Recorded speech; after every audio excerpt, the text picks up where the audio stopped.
Hi everybody, I'm going to be talking about the first half of chapter 1 for Intro to Psych.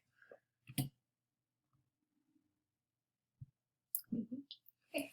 So what is psychology? It is the scientific study of behavior and mental processes. That can mean many things. It can encompass not just what people do, but also their thoughts, their emotions, their perceptions. How do they reason about things? How do their memories work? Sorry if you can see or hear Kinsey walking around behind me. It can include biological activities and how our bodies work, and of course, mental processes include our brains and how our brains work. So when we think about behavior, that's what you can see. What am I doing? What can you observe about how I'm acting? And the mental processes are what you can't see. So that's what's going on internally. It's what I'm thinking, things like that. Overall, we want to be able to describe, predict, and explain behavior and mental processes using the scientific method. So we want to use science to be able to explain why people do certain things, or how we learn certain things, or why certain people have whatever psychological disorder. I think the main thing to take away is that we want to use science to understand why humans are the way they are. So this is a list of some of the subfields of psychology, and there are a ton, and I don't think this even encompasses all of them. So behavioral neuroscience, how the brain works, experimental psychology, how do we measure sensation, feelings, and things like that. Cognitive psychology, what are we thinking? Developmental, how do we grow as humans? What sort of stages are there? Health psychology, how do we remain healthy as humans? And what's the psychological impact if we aren't healthy? Clinical psych, so this is going to be more of a focus on psychological disorders. How do we treat them? Things like that. Social psychology, how do others affect the way we act or what we think about? Cross-cultural psychology, how do different cultures vary, or what similarities do we have on our behavior or mental processes? Positive psychology, this is a study of people deciding like, hey, psychology seems a little bit negative. We're always looking at what is abnormal about people. Maybe we should look at people who are succeeding at life and seeing if we can study that, because then maybe other people can replicate whatever the happy people have figured out. So that's, I would say, one of the newer fields that have popped up more recently. And there's definitely more than this. This is an incomplete list, but I would say one of the other important ones is the industrial organizational psychology. So that is, how do people behave at work, and how do employers think about employees? How do employees react in certain situations? That has been a big industry that's popped up in psychology, and a lot of people have made careers being consultants for different businesses for a variety of reasons. I can talk more about any of these that you might be interested in later, but there's just a starting list for you there. So working in psychology, there's about 200,000 psychologists in the US, about twice as many women than men are psychologists. 16% are from racial minority groups. With the gender piece, hopefully you've read the chapter and you saw that Even though there's more women who are working as psychologists, they still get paid less than men who are psychologists. I think it was like 87% of what men get, 82%, somewhere in there. 16% from racial minority groups, so a huge lack of diversity in who is a psychologist. And, that's also something we can talk about more. But I think that starts at the educational level. So our psychology programs recruiting diverse students, and then are we encouraging those students to go on to graduate school so that they can be counselors and psychologists? So psychologists have doctoral degrees. They either have a PhD or a PsyD. So a PhD is a research degree, meaning that you had to do a study to finish your dissertation and get the PhD. A PsyD is a doctorate of psychology, and so those, some programs still require a dissertation. It's not typically maybe as rigorous on the research, but they might have to do an internship. It's more focused on the practical and like hands-on experiential learning. And again, something else I'm happy to talk with you more about if that's something you're confused about or want to know more about. So psychologist is a, we'll say, regulated title. You can't call yourself a psychologist unless you have a doctorate degree in one of these things. You have to be licensed. Counselors and therapists are regulated at the master's level.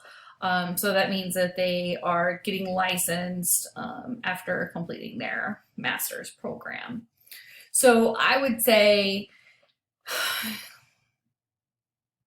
my advice to people right now is that school is very, very expensive. And so unless you have a really good reason for wanting to have a PhD or a PsyD, and psychology is something you want to do, like get licensed at the master's level. You'll be doing very similar jobs and have excellent career prospects at the master's level. There's not a huge reason to get a PhD or PsyD. But again, it depends on like what your career aspirations are and what exactly you want to do. But if anybody's interested in that, again, very happy to talk with you about that. And then just to be clear, psychologists are different from psychiatrists. So psychiatrists have a medical degree and they can prescribe medicine. Psychologists cannot prescribe medicine. There are some psychopharmacologists, so you can take classes and learn about pharmacology, but you can't prescribe medicine. So psychology in your life. Psychology hopefully helps solve practical problems. So if we think about serious issues like terrorism, why do people become terrorists? What are their goals? What are their motivations? Why does this happen? How do they recruit people? Thinking about the social media, how does that affect our everyday life? Are our brains changing by the type of social media we're using? How much social media should kids have? All of those are types of questions that psychology is interested in and want to know more about. Eyewitness accounts of crimes. We know that people do not have good recall when they witness a crime for a multitude of reasons, but that's really important to know because for a long time, if there was an eyewitness to a crime, then it was a done deal. And now people are much more skeptical, and there has to be typically more evidence than just an eyewitness, because we know that when psychologists would test people on their memory and witnessing something, their memory was not good. and the studies show that they're not reliable. That's the word I was looking for, and what they've seen. So that affected a huge amount of people's lives. So very important.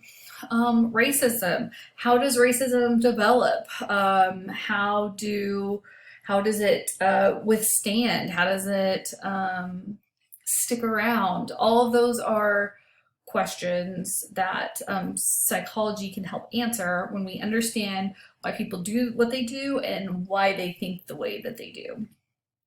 Life satisfaction and well-being. How does somebody have a good life? How are they happy? What makes them happy? Can we replicate that in other people? Again, just thinking about different issues. I think that it's one of the reasons why psychology is so important, because it can be applied to almost any part of someone's life. There are some key issues and controversies. I will just go over them quickly here. Again, if you have more questions, happy to talk about these in class. So nature versus nurture, heredity versus the environment.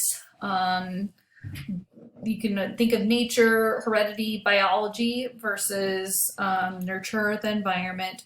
So what's most important with how somebody turns out?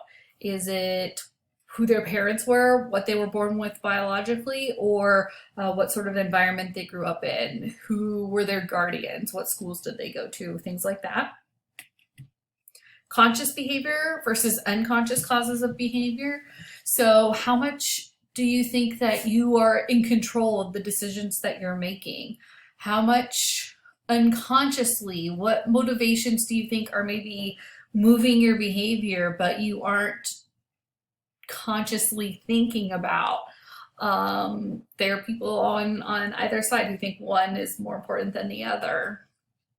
Observable behavior. So what can I see a person doing? How can I, if I can watch somebody decide whether to cross the road or not, that's an observable behavior. But I can't see their thinking process about why they decided to cross the road or not cross the road. That's an internal mental process. So some people say only measuring what I can see, the person deciding to cross the road or not, is more important than knowing how they came to that decision, which was internal and I can't measure. Free will. So do I have choices to be whatever I want? Or is my life already determined for me? Behavior is produced by factors beyond my control. You know, some people think that biology is determined and that's it. And then other people obviously think that there's more free will. That's going to be more on the nurture side of the argument. And then individual differences versus universal principles. Some people say that the differences between us are the most important thing. And other people would say that it's really important that we study what is the same about all humans, and that's going to give us more information about whatever we want to know.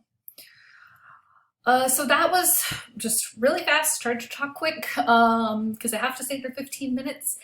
And just a quick overview of the first half of the chapter. So like I said, we can talk about all of this in class on Monday. And again, if you have any questions, you can ask them in class, or of course, always feel free to shoot me an email or come to office hours.